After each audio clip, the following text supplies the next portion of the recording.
I need some money, and I need it right now.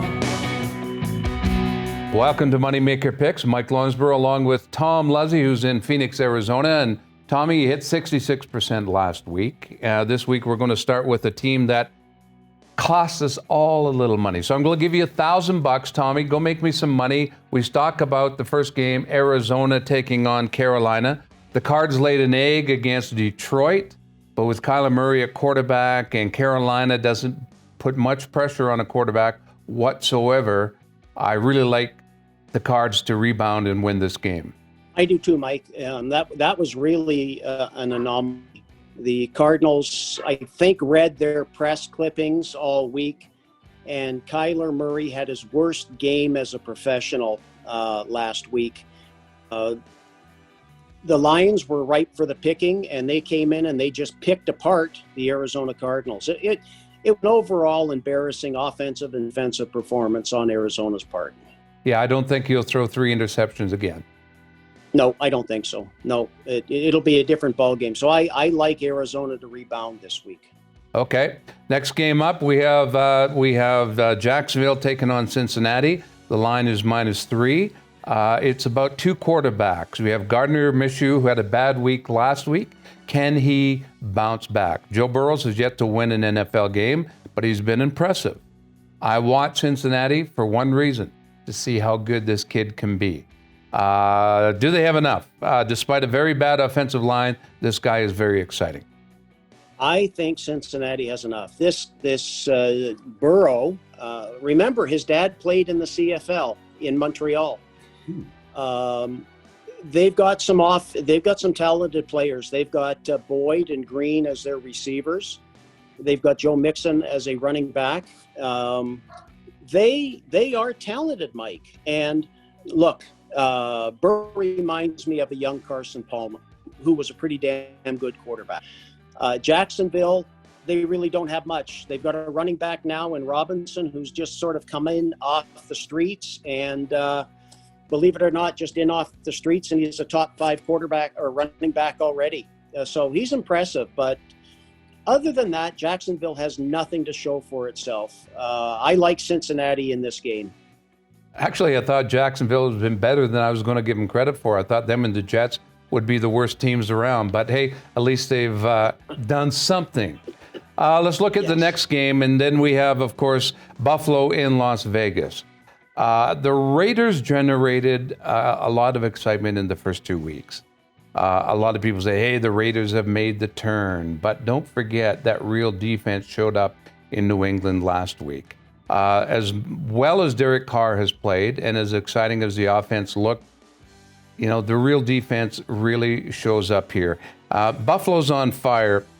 Great victory against the Rams. They're sitting at 3-0. Josh Allen and Diggs are displaying a chemistry that's magical. I don't know if they can be stopped. No, boy, what a deal. What a steal. Break my heart. Allen and Diggs have just been absolutely phenomenal.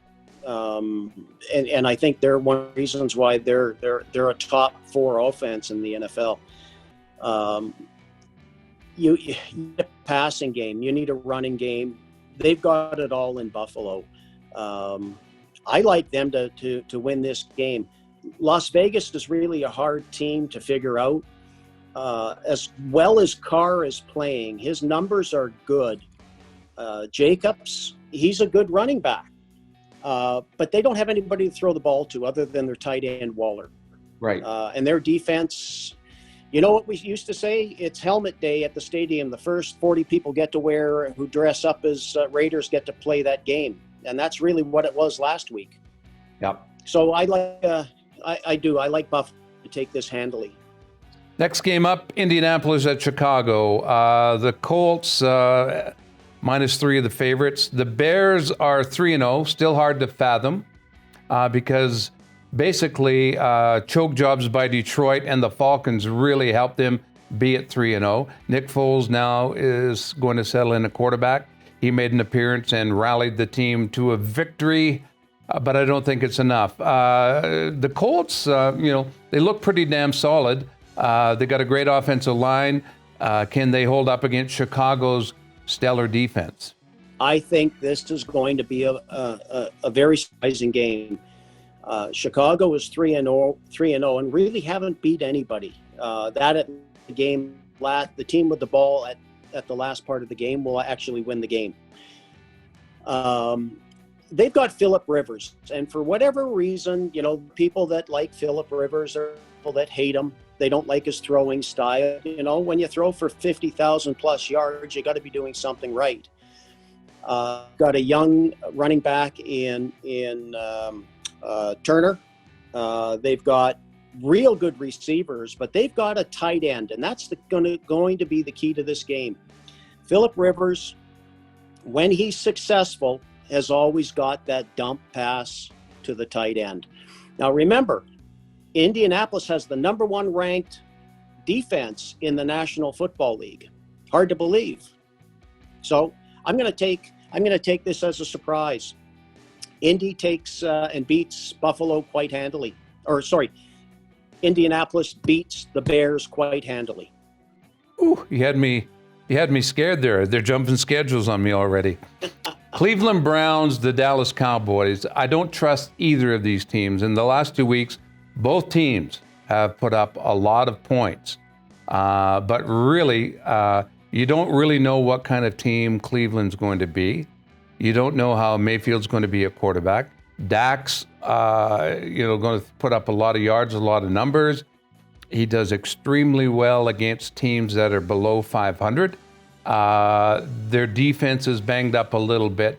Who do you like in this one? Only because I just dislike, I dislike the Cowboys, but I dislike Cleveland even more. The mistake by the lake. Every year they've got these first round picks that they pick the best player available. And, time and time again, now we're looking at Baker Mayfield, and I think that was a mistake too. But playing Dallas, Dak Prescott, believe it or not, has 1,200 yards passing already. And Ezekiel Elliott has yet to hit his form. I think that the Dallas Cowboys themselves, they've got a very good offense. They've got a middle-of-the-road defense. And they're played by old guys too, but they're experienced. I don't think Cleveland has what it takes to take on the experience of Dallas, and they're going to be a Dallas victory. Line 5.5. Okay, Tommy, thanks a lot. Look forward to you making me some money. We'll see you next week. You got it, Mike. Thanks, buddy.